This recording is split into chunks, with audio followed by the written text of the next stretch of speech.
11 अध्याय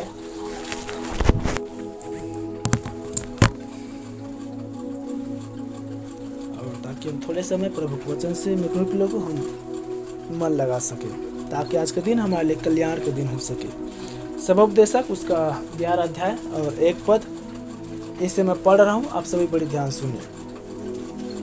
अपनी रोटी जल के ऊपर डाल दे, क्योंकि बहुत दिन के बाद तो उसे फिर पाएगा। फिर से मैं पढ़ रहा हूँ, आप लोग बड़ी ध्यान सुने। ठीक है, आप लोग ध्यान सुने। अपनी रोटी जल के ऊपर डाल दे, क्योंकि बहुत दिन के बाद तू उसे फिर पाएगा। परमेश्वर अपने वचन पढ़े और सुने जाने द्वारा हमारे को आशीषित करे। आइए अपने वचन को, अपने सिरों को झुकाएं और वचन के प्रति अपने हृदय को हम नम्र करें, दिन करें, समर्पित करें, ताकि आज की दोपहर प्रभु यीशु मसीह में हम आशीषित हो सके। हम प्रभु से प्रार्थना करें, प्रभु हमें नम्र और दिन कर मेरे स्वामी, ताकि हम आपके राज्य में शिरोमणि हो सके। आज की दोपहर जबकि अपने द्वार खोले हैं प्रभु, क्या जाने मेरे स्वामी ये द्वार आने वाले दिन समय पर बंद हो जाए स्वामी, क्योंकि समय निकट है प्रभु और इन सब बातों को होना शीघ्र है प्रभु। इसलिए मेरे पवित्र आत्मा, जो अवसर हमें मिला है, जो समय हमें मिला है प्रभु, वो सब बुद्धिमानी के साथ हम बर्ताव कर सके और प्रभु आपके लिए हम जी सके, आपके लिए हम समर्पित हो सके, आपके लिए हम सदैव खड़े रह सके मेरे पवित्र आत्मा। वचन को सदैव हम खड़े रह सके मेरे स्वामी, वचन में सदैव हम खड़े रह सके मेरे पवित्र आत्मा। प्रभु आप दया करें, वचन आपके प्रभु, हम सब सुनने वाले भी आपके खुदा, हमारे के हृदय पर आप आइए और राज्य करें। जबकि आज हमने एक वचन पढ़े प्रभु, अपनी रोटी जल पर डाल दे, क्योंकि बहुत दिन के बाद तू उसे फिर पाएगा। मेरे स्वामी वो रोटी क्या है प्रभु, वो दिन क्या है प्रभु, और फिर से हमें क्या मिलने जा रहा है प्रभु, सारी बातों का भेद आपके पास है मेरे स्वामी। आप मुझे इस्तेमाल करें, मैं अपने भी जीवन आपके पवित्र कलवरी की क्रूस की तरह लाता हूँ स्वामी। मेरे देह को इस्तेमाल करें, शब्दों को इस्तेमाल करें प्रभु, और यहाँ पर बैठे हुए हर एक हृदय पर बोले और बातचीत करें। यहाँ एक आत्मिक वातावरण बने प्रभु, हर डिस्टर्ब की आत्मा प्रभु यीशु मसीह के नाम में जाती रहे, और आपकी बड़ी दया करुणा मांगते हुए प्रार्थना प्रभु यीशु मसीह के नाम में करते हैं। ठीक है, सभी आप अपने स्थान में बैठ जाएं।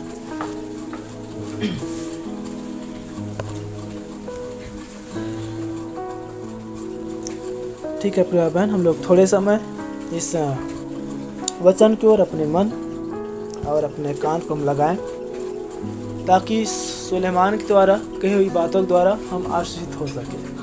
हालेलुया। क्योंकि देखिए प्रिय बहन, जैसे वचन पर आया है, नीति वचन 31 में जब आप पढ़ेंगे तो लिखा है कि परमेश्वर का वचन 7 बार ताए हुए सोने के समान निर्मल वचन है, और इसलिए उसकी एक एक बिंदी बिंदी, उसकी एक एक मात्रा, उसकी एक एक वचन हमारे लिए अति महत्वपूर्ण है, क्योंकि इन्हीं वचनों में हमें बनना है और इन वचनों को अपने हृदय अपने आप में लेना है। हालेलुया, बोलो प्रभु यीशु मसीह की। और जिस प्रकार से याकूब 2 अध्याय को जब हम पढ़ते हैं तो वहाँ पर हम पाते हैं कि ये जो वचन है, ये केवल वचन ही नहीं, या ये लोगों की कहानी, या लोगों के बारे में बताए गए बातें, या लोगों के जीवन में घटित बातें, या लोगों के द्वारा कहा हुआ बातें नहीं है, परंतु ये वचन आपके और मेरे लिए दर्पण है। हालेलुया, बोलो प्रभु यीशु मसीह की। जैसे नबी ने बताया, आदम से लेकर मलाकी तक जितने लोगों का जीवन या चरित्र था, वे अपने जीवन और चरित्र के द्वारा यीशु मसीह को दिखा रहा था। हालेलुया। ये आप आदम में, हनोक में, एलिया में, मूसा में, दाऊद में, सुलेमान में, यहोशू में, कालेब में, जितने भी क्यों ना हो, चाहे एस्तेर में हो, चाहे रूत में हो, चाहे योना में हो, कोई भी क्यों ना हो, आप उन हर एक मनुष्यों में यदि आप यीशु मसीह को देख पा रहे हैं या आप नहीं देख पाते हैं, तो आप वचन को भी नहीं देख पाते हैं। हालेलुया, क्या आप समझ पाए? उसी रीति से ये पूरी उत्पत्ति से लेकर प्रकाशित वाक्य तक के वचनों में यदि आप अपने आप को नहीं देख पा रहे हैं, या यदि आप अपने आप को नहीं देख पाते हैं, तो अब भी आप वचन को पढ़ने, देखने, सुनने, समझने में निकम्मे हैं। हालेलुया। इसलिए हमें अपने आप को वचन में देखना आना है। बोलो प्रभु यीशु मसीह की।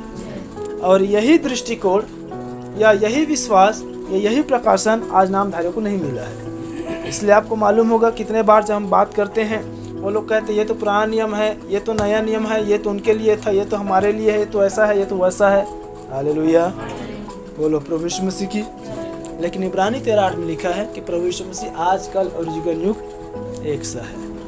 वो यीशु मसीह को पुराने नियम नहीं देख सकते तो यीशु मसीह को नया नियम भी नहीं देख पाएंगे। जैसे सदूकी और शास्त्रियों की आत्मा थी वो पुराने नियम को सिर्फ मूसा की व्यवस्था समझते थे, और इसलिए जब वही मूसा की व्यवस्था में लिखी हुई बातें जब प्रकट हो गया तो यीशु मसीह को नहीं देख पाए। आज भी लोग वैसे करते हैं। हालेलुया, क्योंकि वो आत्मा आज भी काम कर रही है।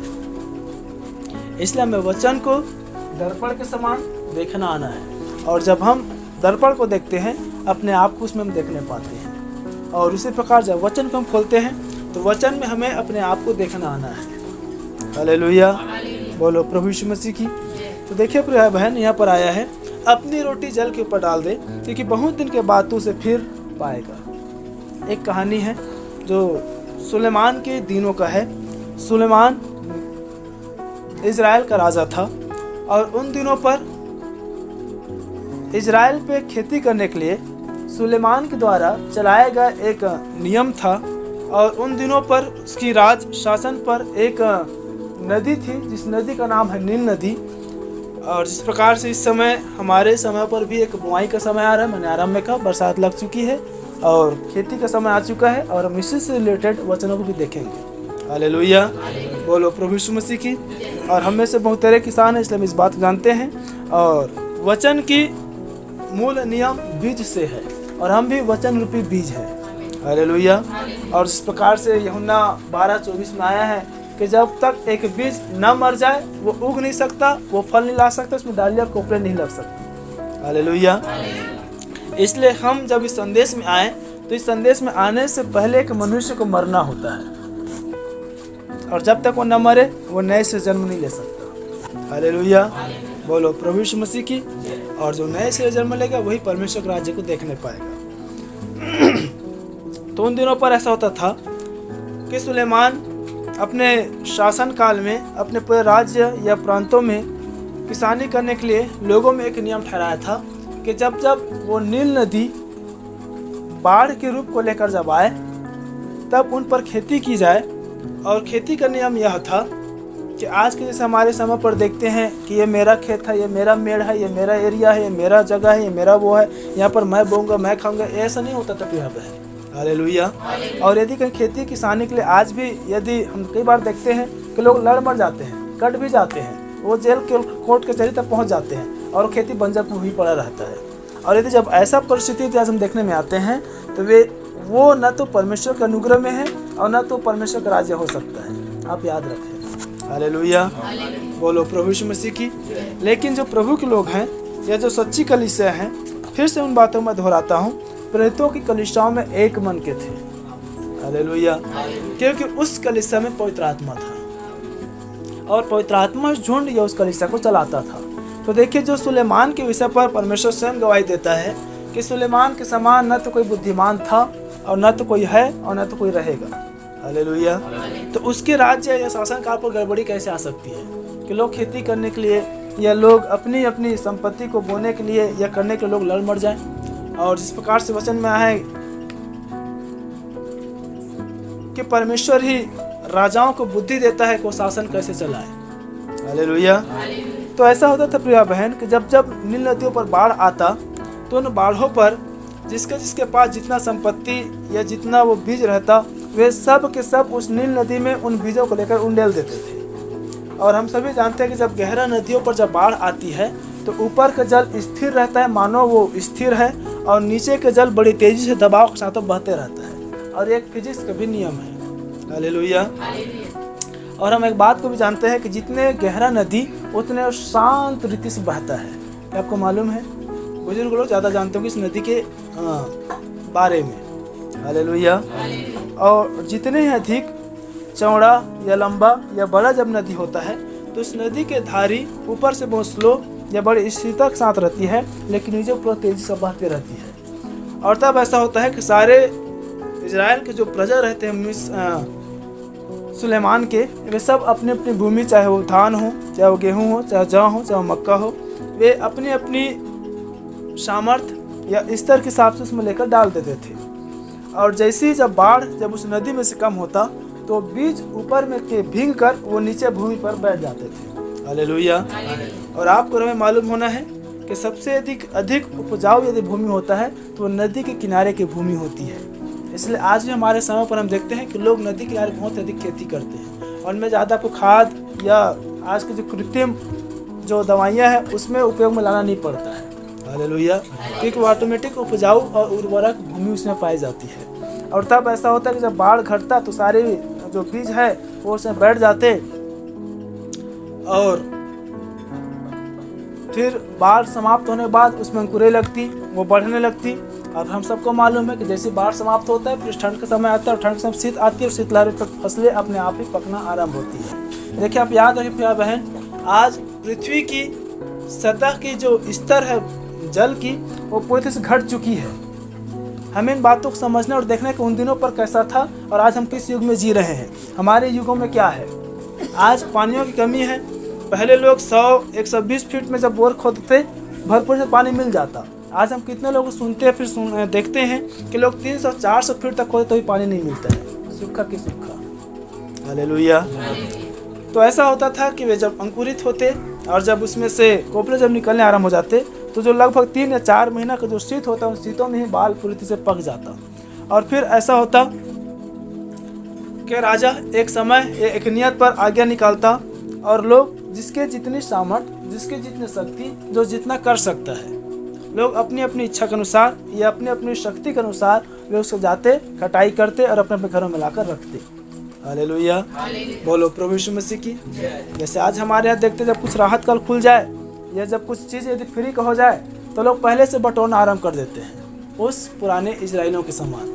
भले उसमें कीड़े पड़ जाए, भले वो सड़ जाए, लेकिन हम कल भी रखेंगे। हमारे घर में ज़्यादा लोग हैं, हमारे घर में ये है, हमारे घर में वो है। ऐसा सुलेमान के शासन में नहीं होता था। हालेलुया। बोलो प्रभु यीशु मसीह की। यदि आपके भी जीवन कुछ इसी प्रकार से होगा, आप इन चीज़ों से बचे रहे, आपके पास जितना आप उसमें संतुष्ट होना सीखे। तो देखिए प्रिय बहन, उन दिनों पर इजराइल में लोगों में जिस प्रकार हमने वचन में देखा कि अपनी रोटी जल के ऊपर डाल दे और बहुत देर के बाद उसे फिर पाएगा। जब हम उसे इजरायली ले सकते हैं, फिर उसके नाम हम इजरायली रख सकते हैं क्योंकि वो इजरायली ही थे। हालेलुया। तो आप इस बात ठोकर न खाए कि केवल मिस्र से कनान के निकले थे वही इजरायली हैं। पूरे वहाँ से लेकर यीशु मसीह तक जो निकले थे, यहाँ तक कि हम भी इजरायली हैं। हालेलुया। बोलो प्रभु यीशु मसीह की। कई बार हम शब्दों में जाते हैं कि सुलेमान के दिन पूरे इजरायली थे, हम ठोकर खा जाते हैं। किन पर कहाँ से इजरायली बात तो नहीं बताता, लेकिन हम इजरायली हैं। हालेलुया। तो देखिए प्रिय बहन, जब वो इजरायली जब जल के ऊपर अपनी अपनी भूमि, अपने अपने बीज को जब वो जल पर डाले तो उन्हें कोई आशा या उन्हें कोई इस प्रकार के प्रमाण या ऐसे कोई बातें नहीं था कि क्या जाने बाढ़ तो है और बाढ़ तो बाढ़ होता है। बड़े बड़े पेड़ पौधा वृक्ष घर हर एक चीज़ को गिरा देता है, ले जाता है, बहा देता है।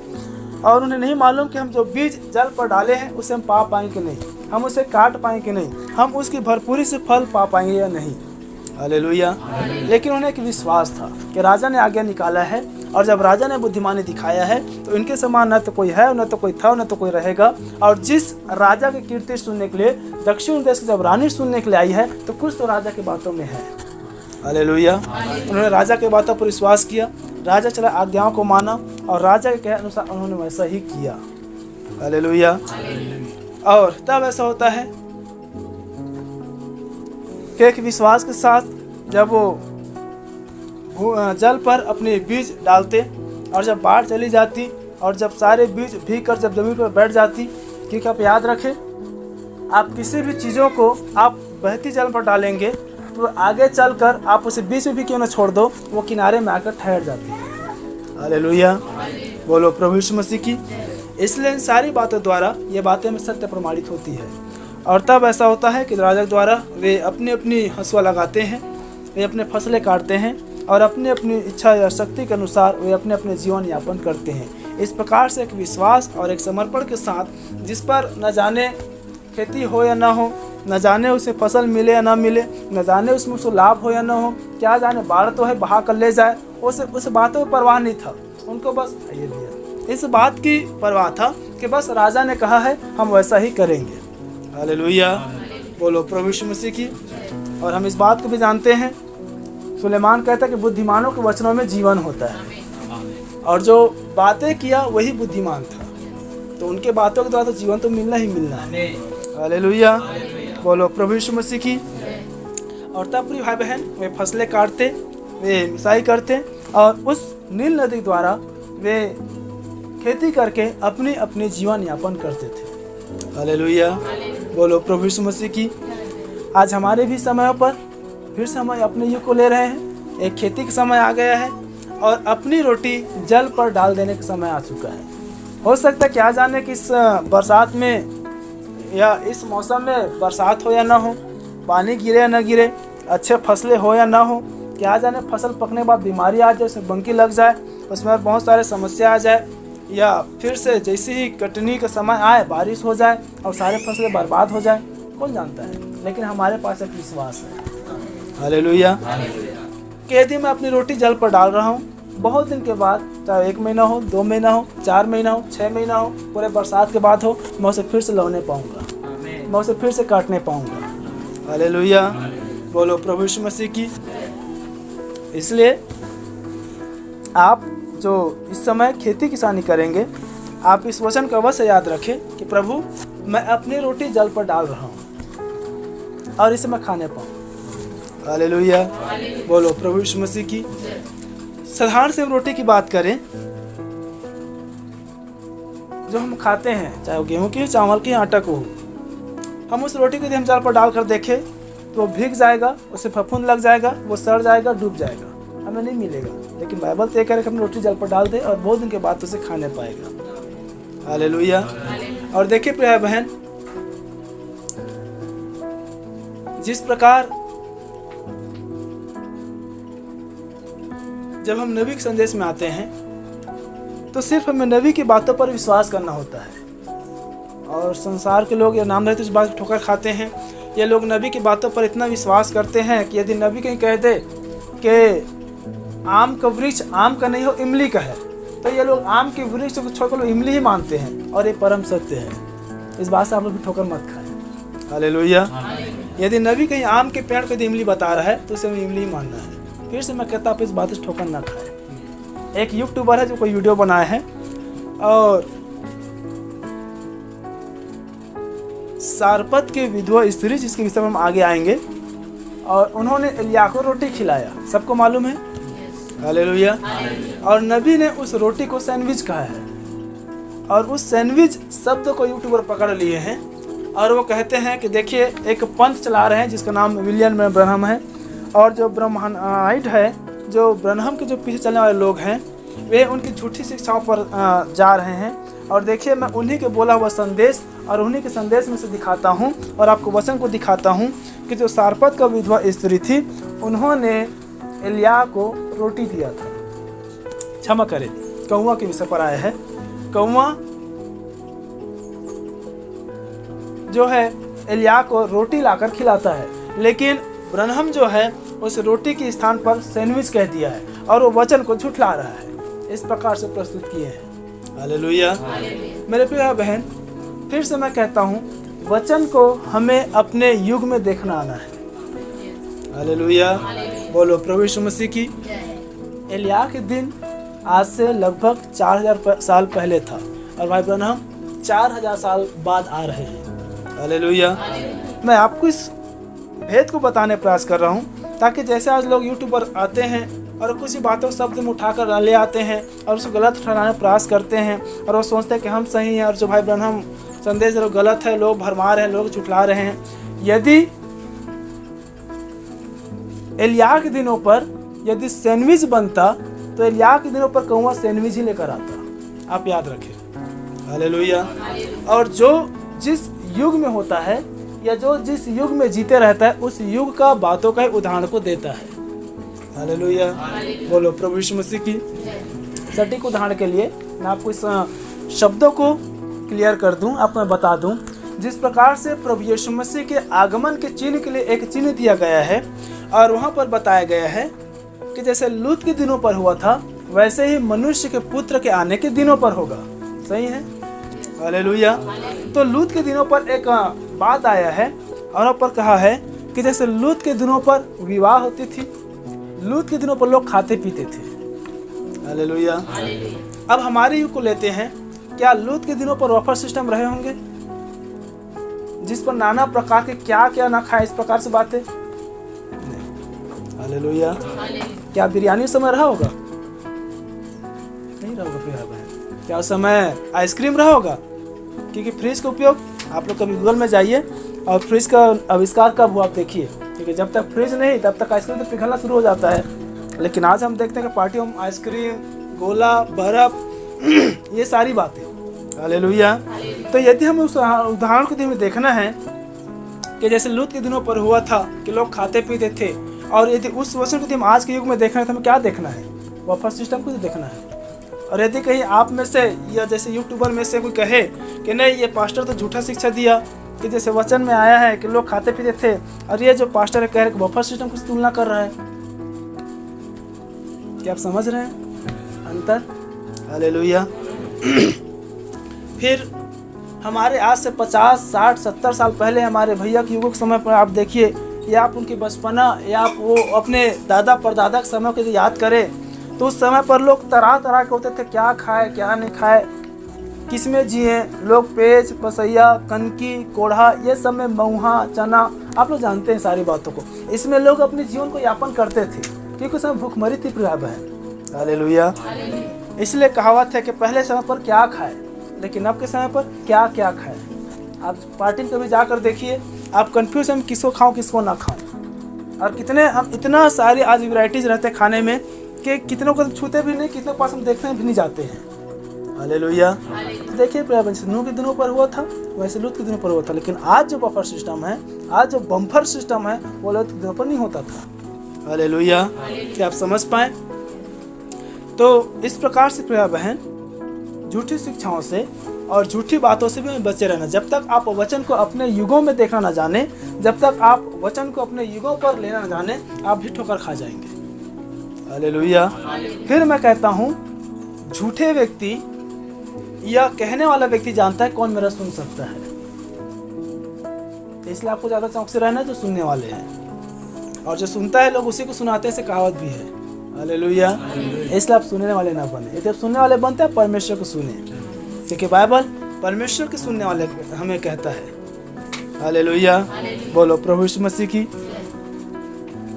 इसीलिए भजन 1:1 में आया है, क्या ही धन्य मनुष्य जो दुष्टों की युक्ति पर नहीं चलता और न ठट्ठा के मार्ग में खड़ा होता और न तो पापियों की मंडली में बैठता है। तो हम इन 3 लोगों से बचे रहना है। हालेलुया। फिर से कहता हूँ, अपनी रोटी जल के ऊपर डाल दे, क्योंकि बहुत दिन के बाद उसे फिर पाएगा। जब तक आप बोएंगे नहीं, जब तक आप अपनी रोटी जल पर डालेंगे नहीं, तब तक आप काटने भी नहीं पाएंगे। याद रखिए प्यार बहन, जब तक आप खेत में बीज नहीं छिड़केंगे, जब तक आप उसे गंवाए समझकर, जल में डाले समझकर आप उसे बुआई नहीं करेंगे, आप उसे काटने भी नहीं पाएंगे। जैसे वचन में है कि आलसी जो है कटने के समय पर करवटे मारे सोए रहता है और उसे कुछ भी लाभ नहीं होता। हालेलुया। और फिर वचन में या हम इस बात को जानते हैं, हम पाते हैं कि जो बोता है वही काटता है। हालेलुया। और जो तू बोएगा वही तू काटेगा, यह वचन हमें सिखाता है। बोलो प्रभु यीशु मसीह की। और आज हम देखते हैं, या हम देखेंगे कि कैसे बाइबल में से कुछ व्यक्ति थे या कुछ लोग थे जो अपनी रोटी उन्होंने जल पर डाली और फिर बहुत दिन के बाद वे उसे खाने पाए। हालेलुया। मेरे साथ आप निकाल लेंगे, एक घटना है, पहला राजा 17 अध्याय,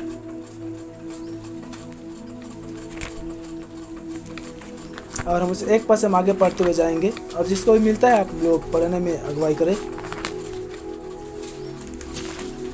या ठीक है, इसे मैं ही जल्दी पढ़ रहा हूँ ताकि मैं इसे बड़ी आसानी से जल्दी से समझ सके। पहला राजा 17, इसे मैं 8 पद से आगे पढ़ रहा हूँ। तब यहोवा का यह वचन उसके पास पहुंचा, अर्थात एलिय्याह के पास पहुंचा। चलकर सीदोन के सारपत नगर में जाकर वहीं रह। सुन, मैंने वहाँ एक विधवा को तेरे खिलाने के लिए आज्ञा दी है, अतः वह वहाँ से चल दिया और सारपत को गया। नगर के फाटक के पास पहुंचकर उसने क्या देखा कि एक विधवा लकड़ी बीन रही है। उसको बुलाकर उनसे कहा, किसी पात्र में मेरे पीने को थोड़ा पानी ले आ। जब वह ले जा रही थी तो उसने उसे पुकार के कहा, अपने हाथ में एक टुकड़ा रोटी भी मेरे पास लेती आ। उसने कहा, तेरे परमेश्वर यहोवा के जीवन की शपथ, मेरे पास एक भी रोटी नहीं है, केवल घड़े में मुट्ठी भर मैदा और कुप्पी में थोड़ा सा तेल है, और मैं एक लकड़ी बीन कर लिए जाती हूँ कि अपने बेटे के लिए उसे पकाऊं और हम खाएं फिर मर जाएं। एलिय्याह ने उससे कहा, मत डर, जाकर अपनी बात के अनुसार कर, परंतु पहले मेरे लिए एक छोटी सी रोटी बनाकर मेरे पास ले आ, फिर इसके बाद अपने और अपने बेटे के लिए बनाना, क्योंकि इज़राइल का परमेश्वर यहोवा यूँ कहता है कि जब तक यहोवा भूमि पर मेंह न बरसाएगा तब तक न तो उस घड़े का मैदा समाप्त होगा और न उस कुप्पी का तेल घटेगा। हालेलुया, बोलो प्रभु यीशु मसीह की। आप याद रखें प्रिय बहन, भविष्यवक्ता का वचन यहोवा यो कहता होता है। भविष्यवक्ता जब कहता है तो याद रखे वो भविष्यवक्ता नहीं कह रहा होता है, उस भविष्यवक्ता में होकर स्वयं यहोवा परमेश्वर ही बातें कर रहा होता है। हालेलुया। और जो हमने थीम पढ़े, या आज का मैं विषय तो बताया नहीं हूँ, आज का विषय भी हम देख लेते हैं, अपनी रोटी जल पर डाल दे। हालेलुया, बोलो प्रभु यीशु मसीह की। हम पाते हैं कि इज़राइल में एलिय्याह के दिनों पर लगभग 7 साल की अकाल पड़ी रहती है, और उस अकाल में एलिय्याह के पास परमेश्वर का एक आज्ञा आता है कि तो सीदोन में जा और वहाँ सारपत नगर में एक विधवा तुझे मिलेगी, उस विधवा के घर पर जा और उस विधवा के घर पर तो जाकर रोटी मांगना। हालेलुया। और वो परमेश्वर के वचन को पाकर वो वैसा ही किया। लेकिन उस घर की दशा एलिय्याह को जब गया तो वह स्त्री पूरी अपनी हाल बताने लगी कि देखिए, मैं कोई अमीर घर की नहीं हूँ, या मेरे घर कोई रईस या पहले से भरपूर साथ खान पान पड़ा हो, मैं ऐसी स्तर या दशा वाली स्त्री नहीं हूँ, मैं तो दीन दुखियारी स्त्री हूँ। जब आप आए मुझे देखे भी थे, मैं अपने चूल्हा जाकर लकड़ी बीन रही हूँ। हालेलुया। आज के हम घरों पर देखते हैं लोग गरीब से गरीब तो गैस जला रहे हैं, लेकिन इसकी दशा इतनी निम्न थी कि एक लकड़ी बीन रही थी, और उस स्त्री को एलिय्याह कहता है कि तुम मेरे लिए पानी ले आ और साथ ही आते आते मेरे लिए एक रोटी भी ले आना। तब फिर अपने घर की कहानी वो स्त्री बताती है कि प्रभु के दास यह एलिय्याह, मैं तुम्हारे परमेश्वर यहोवा के जीवन की शपथ खाकर कहता हूँ कि मेरे घर में थोड़ी सी मुट्ठी भर आटा है और थोड़ा सा तेल है, और बस आज हमारे लिए अंतिम रात या अंतिम दिन या अंतिम भोज है, क्योंकि पूरे दुनिया में अकाल पड़ी हुई है। हमारे घर में कमाने कूदने वाले नहीं हैं, हमारे घर कोई पालने पोसने वाले नहीं हैं, और हमारे पास नहीं कोई इनकम है कि हमारे पास आए और फिर से हमारी घर गृहस्थी या किचन में सामान भर जाए। इसलिए जो हमारे पास बचा है हम उसे खाएंगे और फिर मर जाएंगे। याद रखें, उसे खाएंगे और मर जाएंगे, क्योंकि वही उनके पास एक अंतिम भोज, एक अंतिम आशा थी। हालेलुया। लेकिन उसके अंतिम भोज को फिर छीनने के लिए एलिय्याह आ गया था और कहता है कि ए बूढ़ी स्त्री, तू तो वैसे भी मरेगी, कि तू खा रही तो भी मर रही है, नहीं खाएगी तो भी मरेगी। भला एक मैं भूखा हूँ, उस रोटी को ला और मुझे खाने के लिए दे दे। हालेलुया, बोलो प्रभु यीशु मसीह की। एक कहावत है ना भाई, क्या दुब्बर को 2 साल या आटे में गीले में आटा, गरीबी में आटा गीला। हालेलुया।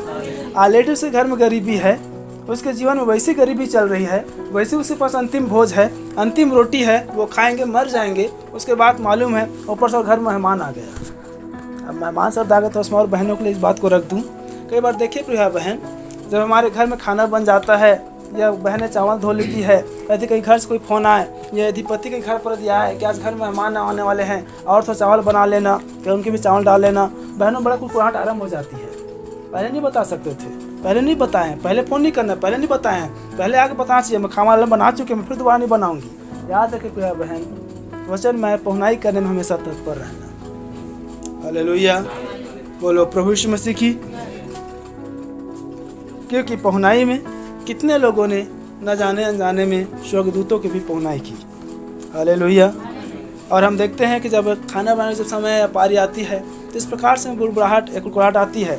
लेकिन इसके पास भी देखिए प्रिय बहन, जिस प्रकार हमारे दैनिक जीवनों पर भी हम देखते हैं, जब थोड़ा सा कुछ बातें या चीज़ें हो तो हम उसको मिक्स करके घोल डाल के हम उससे ऐसा चीज़ बनाते हैं तो थोड़े में ज़्यादा बन जाए।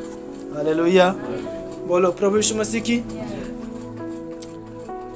हर वो स्त्री यही बात तो कहती है कि परमेश्वर के दास या जन, मैं तुझसे सच कहता हूँ, तेरे परमेश्वर यहोवा के जीवन की शपथ, मेरे पास एक भी रोटी नहीं है। अर्थात उस घर में इतनी गरीबी थी या था कि इतना भी आटा नहीं था कि ठीक से एक बराबर रोटी भी बन सके, जिसको उस एलिया को दे सके, अपने बेटे को खिला सके और वो खुद खा सके। अर्थात एक रोटी बनने की भी स्तर में नहीं थी। हालेलुया। लेकिन एलिया कहता है, इज़राइल का परमेश्वर यहोवा यह कहता है, जब तक यहोवा भूमि पर मेंह न बरसेगा तब तक न तो घड़े का मैदा समाप्त होगा और न उस कुप्पी का तेल घटेगा। हालेलुया, बोलो प्रभु यीशु मसीह की। ये बात है प्रिय बहन, जब उस विधवा स्त्री सारपत की जब कानों तक पहुंची, उसके अंदर में एक विश्वास आई। हालेलुया। अब वैसे भी हम खा रहे हैं तो भी मरना है और नहीं खाएंगे तो भी मरना है। हालेलुया। भला यह है कि जो मेहमान आए हैं, जो बाहर से आए हैं, हम उसको ही खिला दें ताकि वो तो तृप्त हो। मरते मरते कुछ तो पुण्य काम कर दें, मरते मरते कम से कम भूखे खाना तो खिला दें। हालेलुया। जैसे वचन भी आया है, जब मैं भूखा था तुमने मुझे, जब मैं प्यासा था तुमने मुझे, और जब मैं बीमार था। हालेलुया, बोलो प्रभु यीशु मसीह की। देखिए प्रिय बहन, पूरे इज़राइल में ये सारपत की विधवा चुनी हुई है, इसलिए ये वचन उसको मालूम रही होगी। अब फिर से बात को ठोकर ना खाए, ये बात यीशु मसीह ने कहा है, जो चुना हुआ है वो आदि और अंत है। हालेलुया, बोलो प्रभु यीशु मसीह की। क्या हम उस वचन को नहीं देखते जहाँ पर मूसा मिस्र में जन्म ले रही है, लेकिन यीशु मसीह की बातें कर रही है। आप इब्रानी पढ़ेंगे 11 अध्याय, तब आप इस बात को पाएंगे कि यीशु मसीह कारण वो कैसे फिरौन का बेटा कहने से इनकार कर दिया। हालेलुया।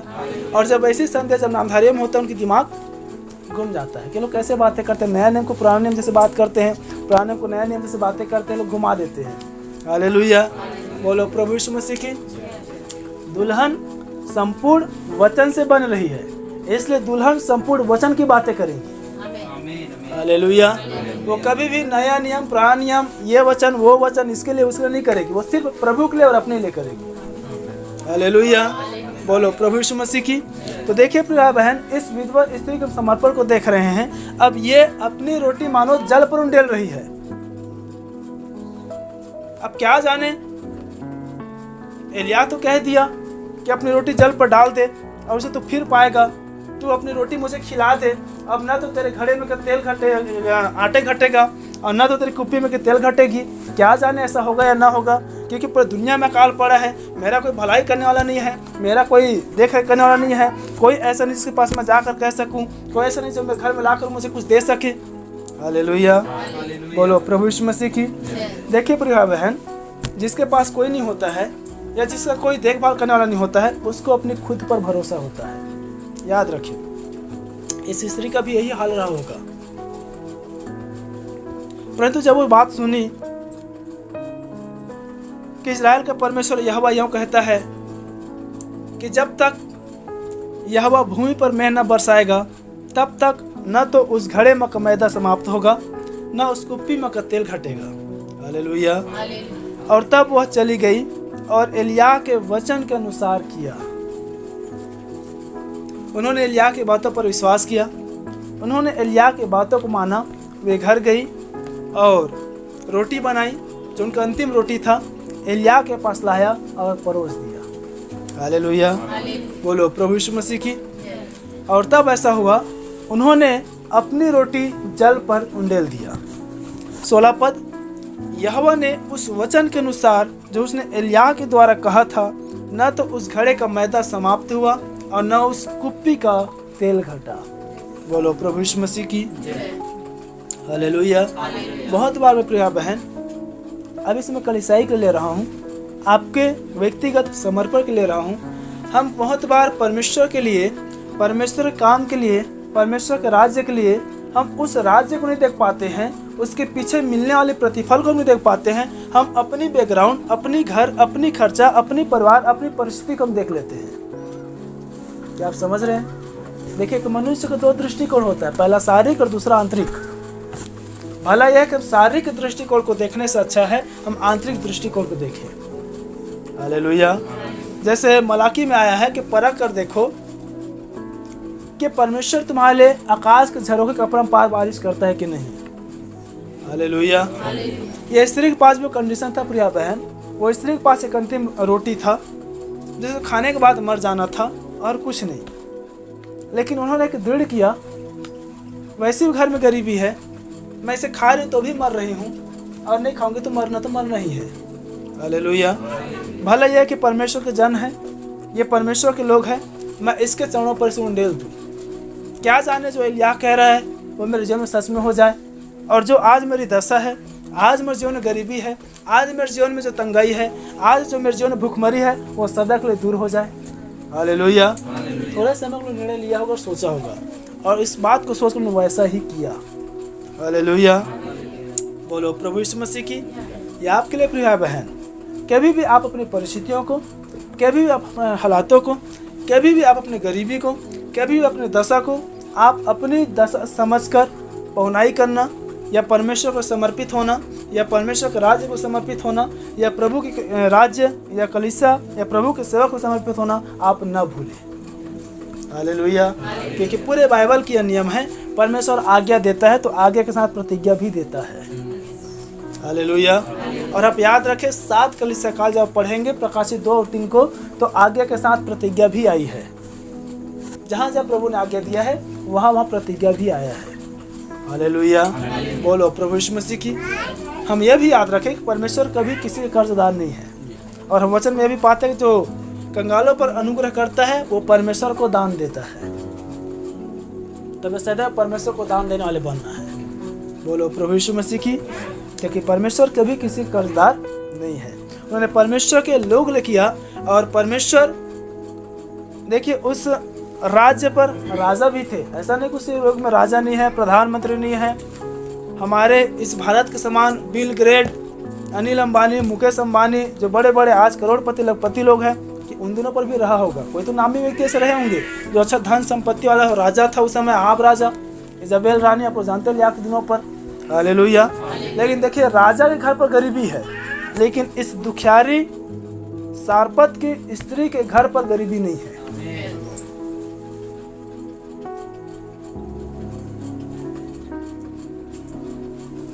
हालेलुया। इस अंतर को हमें समझना है। हो सकता है आज बड़े बड़े भारत के जो बिल गेट्स हैं, टाटा अंबानी है, मुकेश अंबानी है, अनिल अंबानी है, जो भी अंबानी परिवार है, जितने भी लोग हैं, ये बिरला है और एक और है जिसको मैं भूल रहा हूँ, या जितने आज करोड़पति कहला रहे हैं, जो आज धनी कहला रहे हैं, बाइबल बताता है वे एक दिन कंगाल हो जाएंगे। लेकिन जो हम विश्वास में है, बाइबल बताता है हम विश्वास में धनी हैं। हालेलुया। बोलो प्रभु यीशु मसीह की। वे शारीरिक धनी हैं और हम आत्मिक धनी हैं। शारीरिक धनियों को कंगाली आ सकती है, लेकिन जो आत्मिक धनी है, आप याद रखो कभी कंगाली नहीं आएगा। इसलिए वचन में आया है संतोष रूपी भक्ति ही सबसे बड़ी कमाई है। हालेलुया। बोलो प्रभु यीशु मसीह की। ये सारपत की विधवा स्त्री ने संतोष किया, और उसकी संतोष पर ही उसकी भक्ति ग्रहण की गई, और उसके घड़े में कि न तो आटा घटी न तो कुप्पी में कि तेल घटी। हालेलुया। मेरे प्रभु पे लोगों, आप यदि इस अनुग्रह पाना चाहते हैं, इन्होंने जैसे अपनी रोटी जल पर उंडेल दी और फिर उसे वो खाने पाया, फिर से उसे पाने पाया, आप परमेश्वर परख कर देखें। मैं आपके लिए उत्साहित करने के लिए कहता हूँ, आप हमेशा प्रभु के राज्य आगे आने वाला बने। जब कभी आपके साथ ऐसे प्रश्न आता है, ऐसे बातें आता है, मेरे भी घर में बच्चे हैं, मेरे भी घर में गरीबी है, मेरा भी हालात ऐसा है, आप याद रखें आप उस एलिया के लिए कर रहे हैं। आप उस परमेश्वर कह रहे जो यहोवा यो कहता वाले संदेश में है।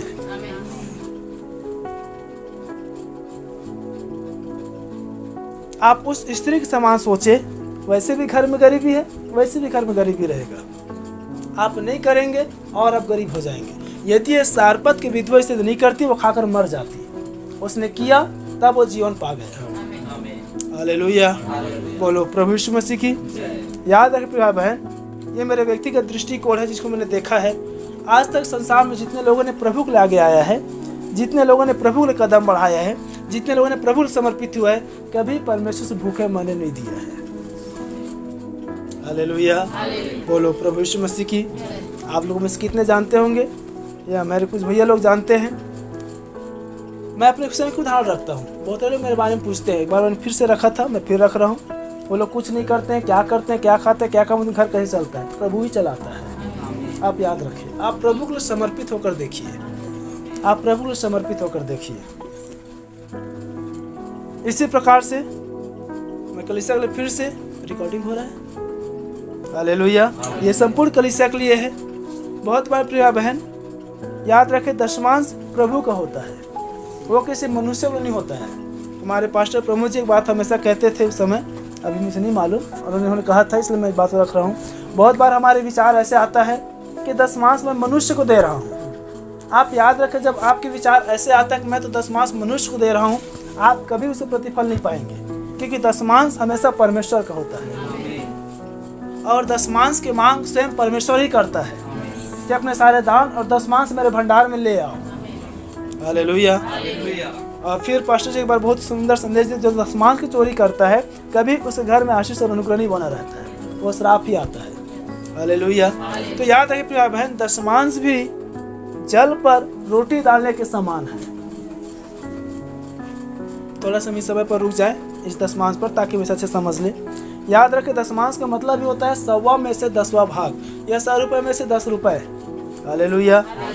और यदि कहीं हम उस 10 रुपये की चोरी करते हैं, तो उस 10 रुपये या एक टुकड़ा सारपत की विधवा स्त्री के रोटी के समान, हम उसे एक टुकड़ा को खाने के द्वारा हम अपने लिए मृत्यु ला रहे हैं। क्या आप समझ रहे हैं? हम उस 10 रुपये को चोरी करने या उस 10 रुपये खाने का हम अपने पूरे 90 रुपये में नुकसान को ला रहे हैं। आज तक कोई ऐसा हुआ हो जो प्रभु के दशमांश ना निकाला हो और बहुत धनी हो गया हो? जो प्रभु के दशमांश ना निकाला हो और बहुत ही महल खड़ा कर डाला हो? ठीक है, चोरी का फल में कभी भी प्रतिफल नहीं मिलता। एक बार हमारे पास्टर एक उदाहरण को दिए थे एक भाई के विषय पर। जब वो दशमांश निकालता, वो बहुत कमाई किया, और इतना कमाई करता कि उनके इनकम को गिनती नहीं था। क्योंकि हमारे पास भी ऐसा होता है, आज हम लोग छोटे वर्कर लोग हैं, हम लोग 200, 250, 300 हम लोग रोजी में जाते हैं, और जब कभी ओवर टाइम कर लिए या कभी सहूलियत काम मिल गया तो 500 भी हो जाता है। और यदि कोई अच्छा काम मिल गया या कोई हम बिजनेस में उतर गए, तब फिर इतना इनकम होता है कि हम भूल जाते हैं कि आज मैंने कितना कमाया है या मेरे महीना में कितना हुआ है। उनके साथ भी वैसा हुआ। लेकिन जब कम इनकम हुआ तो बड़ी ईमानदारी से दशमांश को निकालता था और पास्टर के पास लेकर रखते थे। ये बातें मेरे पास रखे थे मुझे सिखाने के लिए, इसलिए मैं रख रहा हूँ। हालेलुया।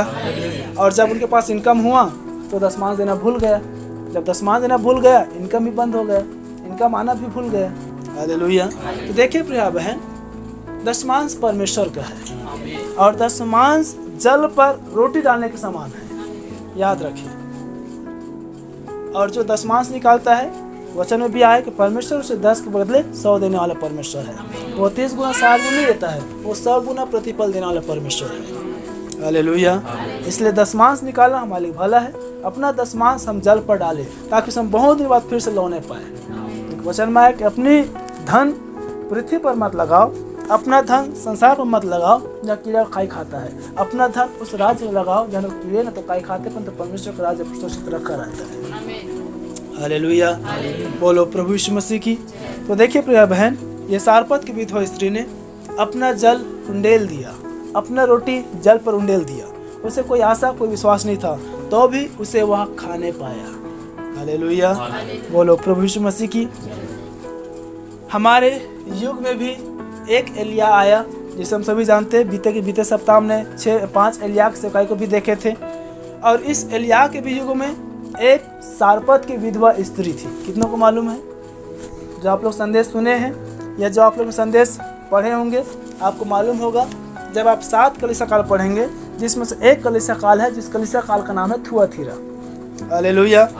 और उस थुआतीरा में नबी बताते हैं जब एक देश में प्रचार करने के लिए जा रहे थे और वो मार्ग पर ही एक स्त्री थी और उस स्त्री का भी एक बेटा था और वो बेटा बीमार पड़ गया और फिर नबी बताते को इतना अधिक बीमार पड़ गया कि वो लगभग 2-3 दिन से खाना पीना सब कुछ छोड़ दिया रहता है, वो खाट पर पड़े रहता है और बस वो मरने पर ही रहता है। तब वो घुटने टेकती है और इस समय के जो सारपत स्त्री है और इस समय के जो एलिया है उसको याद करती है कि प्रभु यदि उन दिनों पर यदि सारपत स्त्री थी, यदि उन दिनों पर यदि उसके बेटा बीमार था और यदि उन दिनों पर यदि एलिया था, तो आज मैं वो सारपत विधवा स्त्री हूँ और आज ये मेरा बेटा बीमार है। यदि मैं उस सारपत विधवा स्त्री हूँ, यदि मेरा बेटा यदि बीमार है तो कोई तो एलिया होगा। हालेलुया। और तब ऐसा होता है कि जब वो सेकाई पर नबी जाते रहते हैं तो मार्ग में अचानक उनकी प्लेन में गड़बड़ी आ जाती है तो उनको आकस्मिक उस प्रांत में लैंड करना पड़ जाता है और फिर वो स्त्री वो घुटना टेकी रहती है और रात भर प्रार्थना करती है और फिर नबी बताते हैं कि प्रार्थना करते करते सो भी जाती है और जब वो सोती है तो स्वप्न देखती है कि एक भूरा टोपी वाला रहेगा और वो आएगा और वो बैग रखा रहेगा और वो तुम्हारे लिए भी प्रार्थना करेगा और वैसा ही होता है। और फिर उसको स्वप्न दिखाया रहता है तुम गेट खोलना और तो तुम गेट खोलोगे तो आता रहेगा। हालेलुया। ये सारी घटना होता है प्रिय भाई बहन। और तब ऐसा होता है कि जब उसके पास अचानक प्लेन में खराबी आता है, लैंडिंग कर दिया जाता है और नबी सेम जैसा वो विधवा स्त्री स्वप्न देखी रहती है वैसा ही नबी आते रहता है। जब वो द्वार खोलता है, भूरा टोपी, वो पास्टर प्रचारक के रूप में आता है, उसके पुत्र का नाम पासवान रहता है। हालेलुया। और तब वो कहता है कि तुम पास्टर हो? तो वो बोलता है हाँ। तो आपके हाथ में बैग कहाँ है? तब नबी कहते हैं उस बैग को मैंने काउंटर में छोड़कर आया है। और वो बातें नबी को भी मालूम रहता है कि मुझे कहाँ जाना है, क्योंकि जब तक प्लेन बनते रहता है तब तक वो बाहर टहल कर आता है। हालेलुया। और तब ऐसा होता है, पूछता है तुम्हारा बेटा कहाँ है जो बीमार में है। तब वो अंदर लेके जाता है और उसके लिए प्रार्थना करता है पासवान के लिए, और प्रार्थना करने के बाद में फिर वो चला जाता है। हालेलुया। और फिर हम इस बात को जानते हैं कि जब एयरपोर्ट फिर से पहुंचता है तब अंतिम पुकार विलियम मैरियन ब्रनहम के लिए होते रहता है। और फिर वो जो मृत अवस्था में जो पासवान नामक एक जवान लड़का था वो ठीक हो जाता है, चंगा हो जाता है। और जब वो जवान होता है तब बहुत दिन के बाद फिर से विलियम ब्रनहम से मिलता है, उसे दूसरे कहानी पर बताया गया दूसरे संदेश में। और तब वो आता है और प्रेस दौड़ को मिलता है भाई ब्रनहम से और तब बताता है कि जिस सारपत नामक विधवा स्त्री के पुत्र ने प्रार्थना किया था वो बेटा मैं ही हूँ और आज मैं सेवकाई कर रहा हूँ। हालेलुया। बोलो प्रभु यीशु मसीह की। देखिए प्रिय बहन, उस स्त्री की कहानी जो भाई विलियम ब्रनहम के दिनों पर हुआ है, इसको कहानी का तात्पर्य यह है हमें वचन को अपने दिनों में अपने युगों में लेना आना है। हालेलुया। बोलो प्रभु यीशु मसीह की। तब ये वचन आपके मर्जियों के लिए फिर से जयवंत हो जाएगा। धन्य वो स्त्री जिन्होंने 20वीं सदी में उस एलिया को ढूंढा। हालेलुया। बोलो प्रभु यीशु मसीह की। क्या आप और हम उस एलिया को ढूंढने वाले हैं?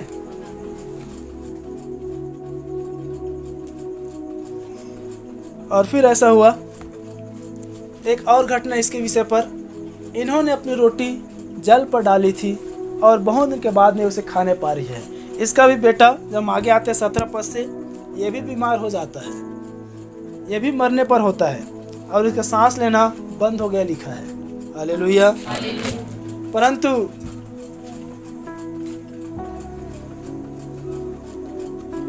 एलिया के लिए सारपत की स्त्री ने अपना जल पर रोटी को डाला था, उंडेला था और अब उसे लौने का या पाने का समय था। हालेलुया। और ऐसा हुआ कि उसी एलिया के पास वो स्त्री गई और पुकार कर कहा कि जिस घर पर तू गया था, जिस घर पर तू खाना खाया था या जिस घर पर तू आया था, अब देख उसी के बेटे घर पर विपत्ति आ गया है, अब देख परेशानी आ गया है, देख अब मेरा बेटा मरने पर है, अब उसे तू ठीक कर दे। हालेलुया। लेकिन देखिए एलिया यहोवा के वचन के अनुसार गया था, परमेश्वर के पास एलिया ने पुकारा, उसका बेटा मरने पर था और फिर से एलिया ने उससे प्रार्थना किया और उसकी माता को जीवित अवस्था में उसके बेटे को सौंप दिया। हालेलुया। बोलो प्रभु यीशु मसीह की।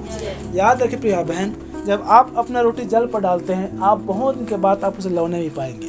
अब यहाँ पर मैं सारी दशा पर भी ले रहा हूँ। उनकी आर्थिक दशा पर अनुग्रह तो बना ही बना, उनकी आर्थिक दशा पर सुधार तो आया ही आया। उन 7 साल की गरीबियों पर राजा महाराजाओं का पर अकाल था, गरीबी था, भूखमरी था, लेकिन ये दुखियारी शार्पत स्त्री के घर पर भरपूरी था। हालेलुया। और देखिए, क्या जाने भूख में, गरीबी में, उस पूरे राज्य में ना जाने कितने प्रकार के हैजा या बीमारी या मरी फैली रही होंगी। जैसे इसके बेटा पर संक्रमित आ चुका था, लेकिन इन्होंने अपनी रोटी जल पर डाला था। उस मरी की व्यवस्था पर ये अपने बेटे को जीवित पाया। हालेलुया। बोलो प्रभु यीशु मसीह की। याद रखें, जब हम समर्पित होते हैं या जब हम आगे आते हैं तो परमेश्वर हमारे देह, हमारे प्राण और हमारी आत्मा तीनों की रक्षा करता है। बोलो प्रभु यीशु मसीह की। इसलिए भजन संगीता राजा दाऊद भी कहता है कि परमेश्वर के पवित्र स्वर्गदूत तुम्हें चारों ओर छावनी किए हुए तुम्हें बचाता रहे। और जब हम संदेश को पढ़ते हैं तब हम इस बात को पाते हैं, वो स्वर्गदूतों का छावनी कोई और नहीं परंतु आपका और मेरा थियोफनी है। हालेलुया। पास्टर याकूब जी प्रश्नोत्तरी में इस बात को बताए थे कि जिस हम पवित्र आत्मा बात करते जो सदा में सत्य आत्मा दिया गया, सत्य आत्मा बताएगा, वो सत्य आत्मा कोई और नहीं परंतु आपका और मेरा थियोफनी है। और वो थियोफनी आपके मेरी सुरक्षा प्रदान करता है, या उस थियोफनी में आपका मेरा सुरक्षा है। हालेलुया। और जब वही थियोफनी आप में और मुझ में जब पूरी रीति से आ जाएगा, हमारी नाश मानदे अमरता को पहन लेगा। हालेलुया। फिर से कहता हूँ, सुरक्षा थियोफनी में है, सुरक्षा महिमामय देह में है। और यही कारण है आज संस्था उस थियोफनी की भेद से अनजान है, संस्था अपनी उस महिमामय देह से अनजान है प्रिय बहन। इसलिए आज में दुख है, तकलीफ है, बीमारी है, समस्याएं, चिंताएं, घबराहट है, रोना है, चीखना है, चिल्लाना है, हर उपद्रव के काम है जो आज परमेश्वर से मांग रहे हैं। बोलो प्रभु यीशु मसीह की।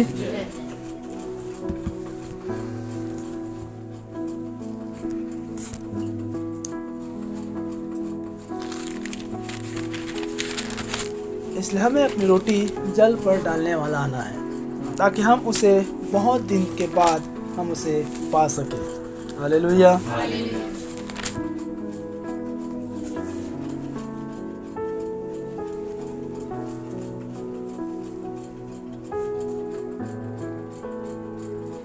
एक और हम घटना देखेंगे।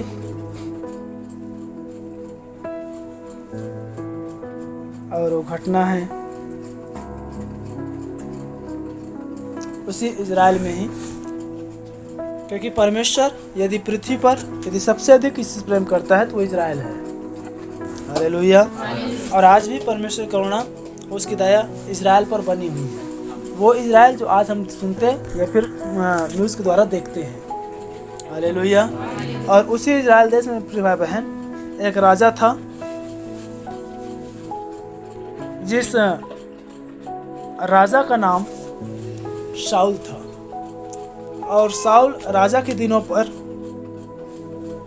एक और राजा उठ खड़ा हुआ जिसका नाम दाऊद था। हालेलुया। और शाऊल की पुत्र था जिसका नाम था योनातान। और योनातान दाऊद से इतना अधिक प्रेम करने लगा, इतना अधिक प्रीति दिखाने लगा कि बाइबल में आया है कि वो अपने जान से बढ़कर दाऊद से प्रेम करने लगा। हालेलुया। ये हम वचन को निकाल लेंगे, पहला शाऊल उसका 18 अध्याय, ठीक है, 18 और 19 में पूरी ऐसी कहानी है।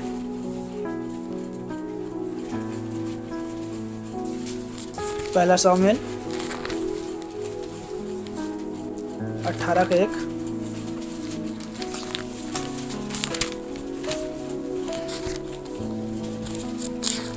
बस हम एक कहानी और देखेंगे फिर समाप्त कर देंगे 15 मिनट में। किसी को मिल गया पहला शाऊल 18। शाऊल से बातें कर चुका, तब योनातान का मन दाऊद पर ऐसा लग गया कि योनातान उसे अपने प्राण के समान प्यार करने लगा। हालेलुया।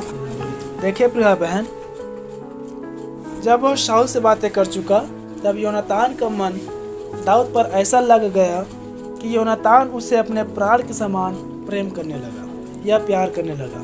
हालेलुया। और केवल योनातान ही नहीं, हम आगे आएंगे 20 पद में, तो शाऊल की एक बेटी भी थी जिसका नाम मिकल था, और मिकल भी दाऊद से प्रेम करने लगी। हालेलुया।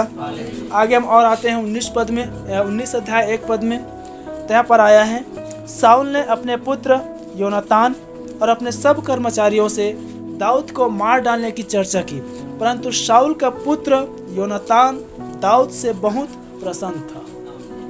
हालेलुया। देखिए प्रिय बहन, उसी शाऊल के नगर पर शाऊल राजा था, उस समय दाऊद कुछ भी नहीं था। और जब गोलियत को मार कर आया, तब उसी के राज्य में, उसी के राज शासनों पर सारे प्रजा यह चिल्लाने लगे, 7 पद 18-7 में, कि शाऊल ने तो हजारों को मारा और दाऊद ने लाखों को मारा। हालेलुया। वास्तव में जयजयकार तो शाऊल का होना था, क्योंकि शाऊल इजराइल का राजा था, लेकिन जयजयकार हो रहा था दाऊद का। हालेलुया। लेकिन जब दाऊद की कीर्ति और जब दाऊद के बारे में योनातान सुना, योनातान अपने प्राण से बढ़कर उसे प्रेम करने लगा। लेकिन अपनी महिमा अर्थात शाऊल की महिमा जब दाऊद पर उतर गया, तो दाऊद को यह बात बुरा लगा और वो अपने प्राण से बढ़कर दाऊद पर क्रोध करने लगा। अब देखिए, दोनों बाप बेटा है, योनातान और शाऊल। एक मनुष्य जिसका नाम है दाऊद। हालेलुया। बाप अपने प्राण से भी ज्यादा उसे बैर कर रहा है, और उसी का बेटा अपने बाप के बैरी से अपने प्राण से भी ज्यादा उसे प्रेम कर रहा है। हालेलुया। फिर मैंने जो आरंभ में कहा था वो बात फिर कहता हूँ, परमेश्वर सदैव हमें प्रेम करना सिखाता है। हालेलुया। बोलो प्रभु यीशु मसीह की। जैसे एक संसार फिर से कहावत है, करैत का बच्चा करैत होता है। यदि जो उस दुष्ट करैत की संतान है, उनके मन में क्रोध, कपट, ईर्ष्या, जलन, बैर, भाव, गुस्सा, ये सारी आत्मा काम करेगा। लेकिन आप और हम परमेश्वर से हैं। बाइबल बताता है परमेश्वर प्रेम है, तो हम में और आप में प्रेम होना है। और वचन हमें बाइबल यह आज्ञा देता है कि अपने बैरियों से भी, हालेलुया, क्या पढ़े हैं वचन, अपने बैरियों से भी प्रेम करो, अपने सताने वालों के लिए।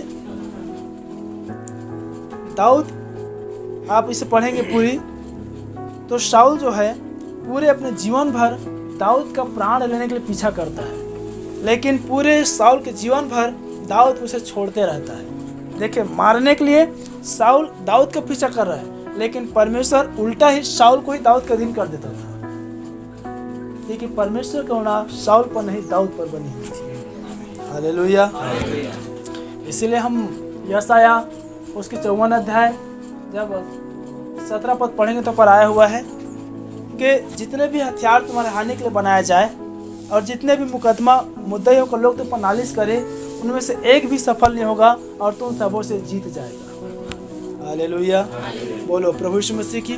एक बात आप याद रखें प्रभु के लोगों, जब कभी आपका किसी के साथ यदि कुछ मुद्दा होता है, आप उस मुद्दा को आप अपनी मुद्दा मत समझे।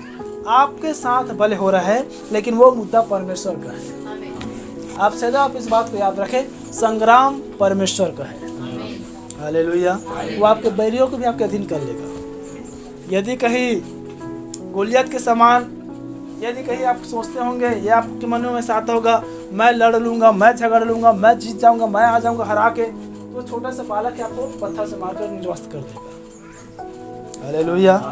लेकिन आप भले छोटे हैं, भले आप तुच्छ है, आप उसे कुछ मत बोलिए, बस आप परमेश्वर पर सामर्थ रखिए, आपका एक ही पत्थर काफी रहेगा। हालेलुया। क्या आप समझ पाए?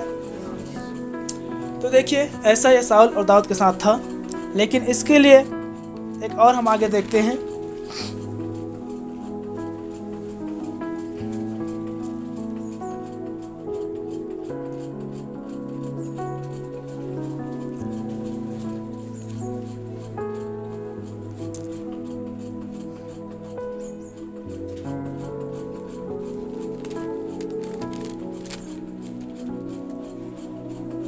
तो जब हम 20 अध्याय को पढ़ते हैं, तब योनातान जो है वो दाऊद पर प्रीति दिखा रहा है। हालेलुया। या उस वचन के अनुसार हम यह कहे, योनातान जो है वो अपना रोटी जल पर डाल रहा है। 20 अध्याय। फिर दाऊद रामा के नाबोत से भागा, क्योंकि शाऊल उसका पीछा कर रहा था, और योनातान उसके पास जाकर कहने लगा, मैंने क्या किया है? मुझसे क्या पाप हुआ? मैंने तेरे पिता की दृष्टि में कौन सा अपराध किया है कि वह मेरे प्राण की खोज में रहता है? हालेलुया। तब योनातान ने उससे कहा, ऐसी बात नहीं है, तू मारा ना जाएगा। सुन, मेरा पिता तुझको बिना बताए न तो कोई बड़ा काम किया करता है और न कोई छोटा काम, और फिर ऐसा मुझको बिना बताए या मुझसे छिपा कर ऐसे बात क्यों करेगा? फिर हम आगे पूरा कहानी को जानते हैं या पढ़ेंगे तो आपको मालूम चलेगा। दाऊद सारी सच्चाई को बताता है। तब योनातान जो है उसको एक आज्ञा देता है और उसके लिए एक भला काम करता है कि ठीक है, मैं तुम्हें रक्षा करूंगा और मैं तुम्हें शाऊल के चंगुल से भाग जाने के लिए सहायता करूंगा। हालेलुया, बोलो प्रभु यीशु मसीह की। इससे पहले फिर से हम उस बात में आ जाते हैं। दाऊद शाऊल का बैरी था और योनातान का प्रिय था। याद रखें प्यारे बहन, इसीलिए हर आप में से हर एक का एक व्यक्तिगत अपने का मामला होना चाहिए। ऐसा नहीं कि यदि कोई मेरा भाई का बैरी है या कोई मेरे पिता का बैरी है या कोई मेरे बच्चे का बैरी है तो वो मेरा भी बैरी है, या कोई मेरे पड़ोस का बैरी है तो वो मेरा भी बैरी है। आपको ऐसा नहीं होना है। आप परमेश्वर के लोग हैं। आमीन, हालेलुया।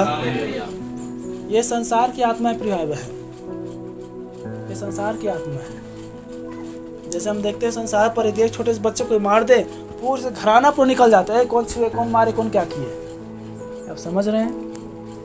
चाहता तो योनातान और उसको पकड़ कर ले आता दाऊद को, चल मेरे बाप शाऊल के पास, तो मेरे बाप का बैरी है। लेकिन उसे क्या किया? अपने बाप के बैरी से प्रेम किया। हालेलुया। और केवल प्रेम ही नहीं कर रहा है, उसके प्रति ये प्रीति भी दिखा रहा है।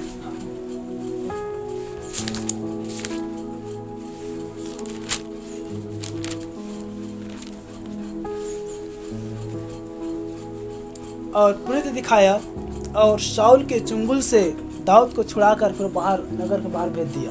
उसके लिए एक चिन्ह दिखाया और उन्होंने दोनों ने एक वाचा बांधी कि ये बातें आपके छोड़ और कोई न जाने और ये बातें मेरे छोड़ कोई न जाने। जब शाऊल तुझे मारने के लिए आएगा और मैं तुझे एक नाले पर छिपा कर रखूँगा और मैं एक तीर चलाऊँगा, और यदि इस तीर को यदि मैं दाईं ओर मारूँगा तो समझ जाना कि मेरा पिता तुझे मारने पर है, और यदि इस तीर को यदि मैं बाईं ओर मारूँ तो समझ जाना कि मेरे पिता आपको छोड़ देगा। ये एक संकेत रहता है और वो नाले के पास छिपकर इन संकेतों को इंतजार करते रहता है। और जब दाऊद को मारने के लिए आता है तब योनातान एक तीर चलाता है और बोलता है कि तो यहाँ से भाग जा। हालेलुया। इस प्रकार से देखिए, अपने पिता के बैरी के प्राण को योनातान ने बचाया। हालेलुया। अब उन्होंने अपनी रोटी जल पर डाल दिया है। अब उसके प्राण बचाने का प्रतिफल योनातान को कब मिलेगा उसको मालूम नहीं है। हालेलुया। लेकिन देखिए, योनातान ने दाऊद के लिए भलाई किया है, इसलिए योनातान के भलाई को दाऊद नहीं भूल रहा है। हालेलुया, बोलो प्रभु यीशु मसीह की। जिस प्रकार सारपत की विधवा स्त्री ने अपनी भलाई एलिय्याह के लिए किया था और एलिय्याह ने उसकी की हुई भलाई को नहीं भूला था, उसके मृत बेटे को जीवित अवस्था में उसके हाथ में सौंप दिया। हालेलुया। अब आगे हम आते हैं। योनातान ने अपना प्रीति दिखाई, योनातान ने दाऊद का प्राण बचाया। योनातान अपने पिता के बैरी से प्रेम किया, वरन केवल प्रेम ही नहीं किया, अपने प्राण से बढ़कर प्रेम किया। हालेलुया, बोलो प्रभु यीशु मसीह की। दूसरा सामुएल 9 अध्याय 1 पद से आगे। अब जो योनातान जल पर रोटी डाली थी, अब उसे खाने का समय आ रहा है, अब उसका लौने का समय आ रहा है, अब उसे काटने का समय आ रहा है। हालेलुया। दूसरा सामुएल 9 अध्याय, आप लोग बड़ी ध्यान से इसे सुने।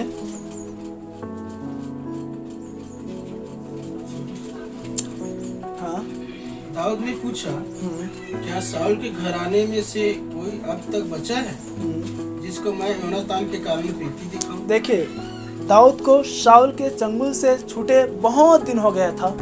इतना दिन कि शाऊल भी मर गया था, योनातान भी मर गया था, उन्होंने भलाई किया था फिर भी मर गया था, और दाऊद जीवित था। अब दाऊद का शासनकाल आ गया था, अब दाऊद राजा था, और जिस समय दाऊद राजा भी नहीं था उस समय दाऊद के जीवन के लिए योनातान ने भलाई किया था। हालेलुया। लेकिन जब दाऊद जब राजा बन गया, तब जब वो प्रजा था उस समय की हुई भलाई को याद कर रहा है। हालेलुया।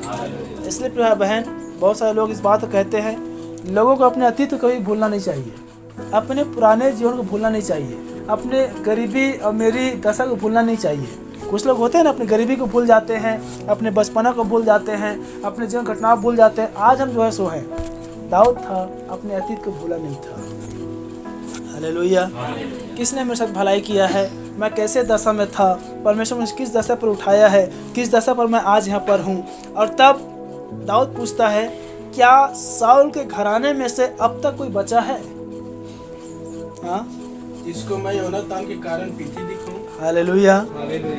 जिस योनातान ने अपना रोटी जल पर उंडेला था, उसी योनातान के कारण मैं अपना प्रीति दिखा सकूं। बोलो प्रभु यीशु मसीह की। मैं अपना प्रीति दिखाऊं। साउल के घराने का सीबा नामक एक कर्मचारी था। शाऊल का घराने का शिबा नामक एक कर्मचारी था। वह दाऊद के पास बुलाया गया। वह दाऊद के पास बुलाया गया। और जब राजा ने उसे पूछा, क्या तू सीबा है? तब उसने कहा, हाँ, तेरा दास वही है। राजा ने पूछा, क्या साउल के घराने में से कोई अब तक बचा है जिसको मैं परमेश्वर की सी प्रीति दिखाऊं? सीबा ने राजा से कहा, हाँ, योनातान का एक बेटा तो है जो लंगड़ा है। राजा ने उससे पूछा, वह कहाँ है? सीबा ने राजा से कहा, वह तो लोदबार नगर में है, अबीएल के पुत्र माकीर के घर में रहता है। तब राजा दाऊद ने दूध भेजकर उसको लोदबार से अबीएल के पुत्र माकीर के घर से बुलवा लिया। और जब मकीर बोसेर तो योनातान का पुत्र और साउल का पोता था, दाऊद के पास आया। तब मुंह के बल गिर के दंडवत किया। दाऊद ने कहा, हे मपीबोशेत। उसने कहा, तेरा दास को क्या आज्ञा? दाऊद ने उससे कहा, मत डर, तेरे पिता योनातान के कारण मैं निश्चय तुझको प्रीति दिखाऊंगा और तेरे दादा साउल की सारी भूमि तुझे फेर दूंगा और तू मेरी मेज पर नित्य भोजन बस। किया कर। हालेलुया। बोलो प्रभु यीशु मसीह की। देखिए प्रिय बहन, योनातान ने अपनी रोटी जल पर डाला था। योनातान को याद रखे, यदि साउल को यह बात मालूम चल जाता कि मेरे ही खून, मेरी ही औलाद, मेरी संतान, मेरे जिसे मैं जी से प्यार करता हूँ, उसके प्राण बचाया है, हो सकता है साउल अपने बेटे योनातान को ही मार देता। या हम यूँ कहें, योनातान अपने प्राण में खेलकर, अपने प्राण को दांव में लगाकर वो दाऊद के प्राण को बचाया था।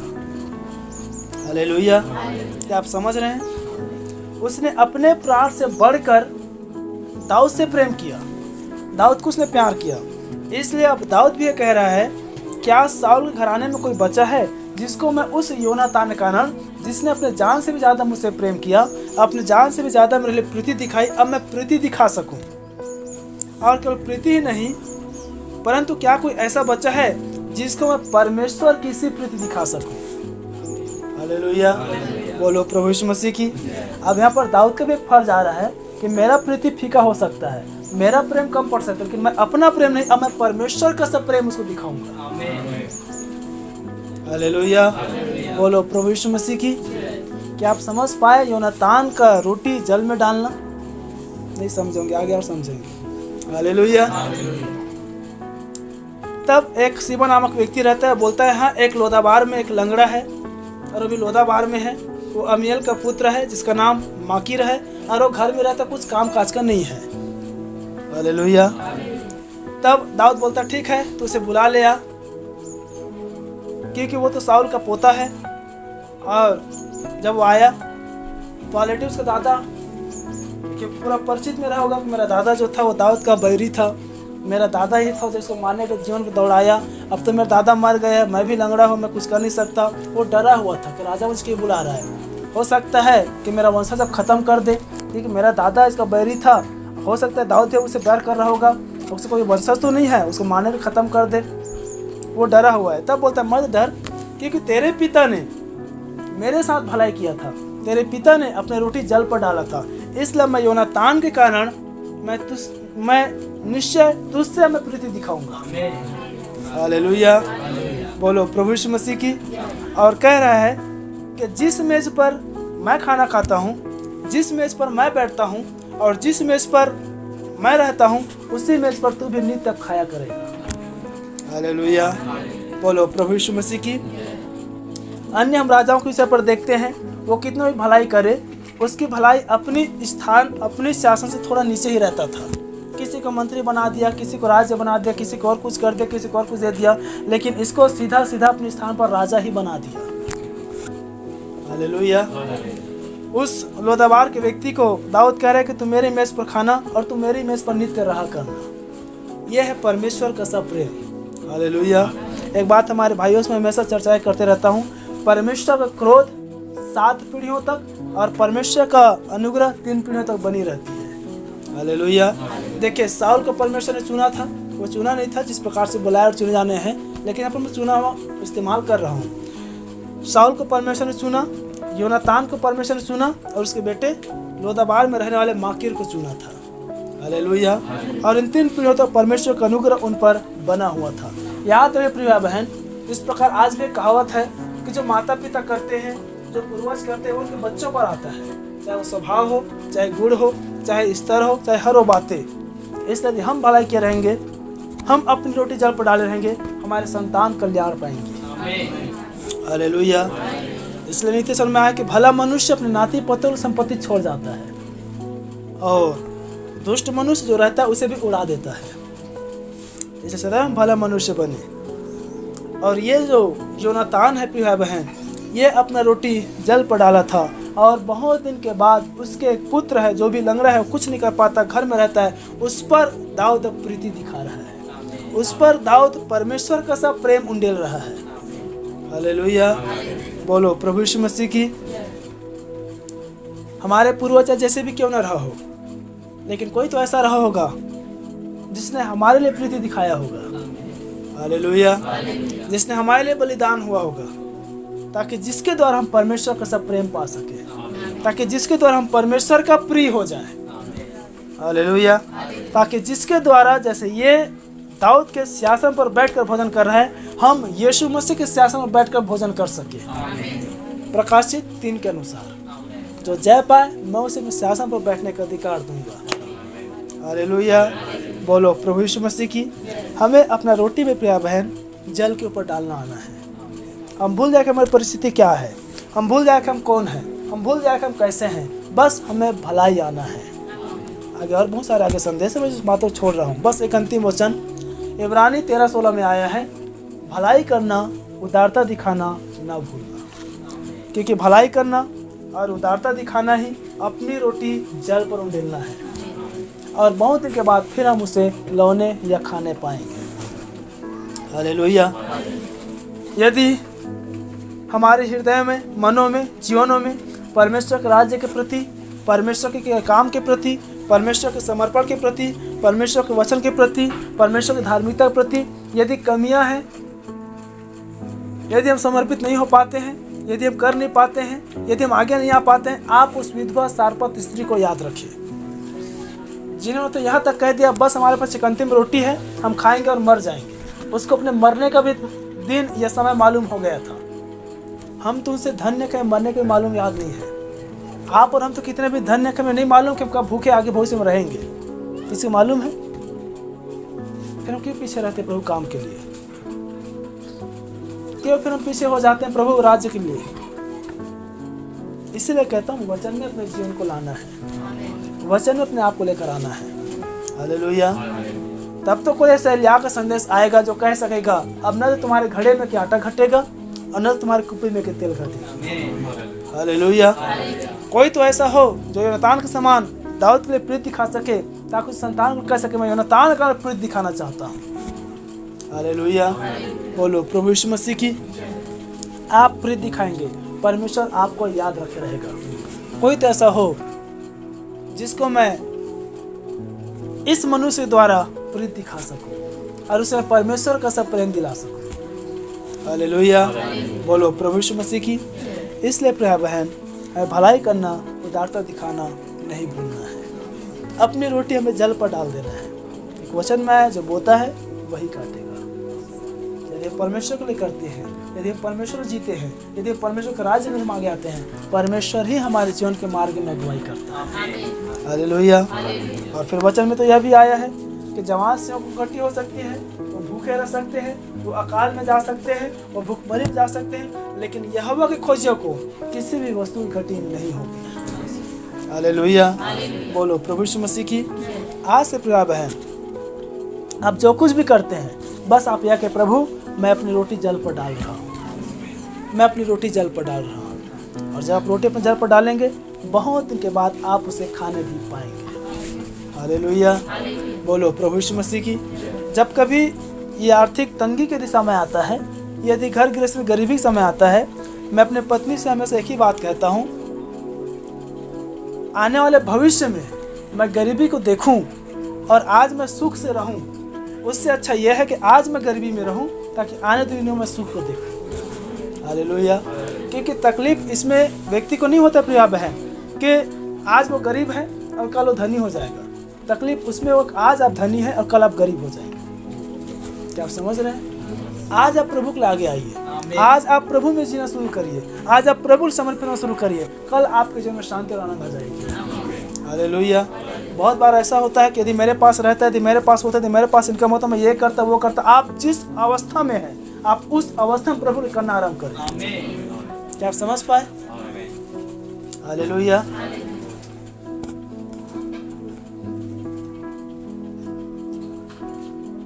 फिर से कहता आप उस विधवा स्त्री को याद रखिए। उसके पास कुछ नहीं था, लेकिन जो कुछ भी था उसको भी उसने एलिया को दे दिया।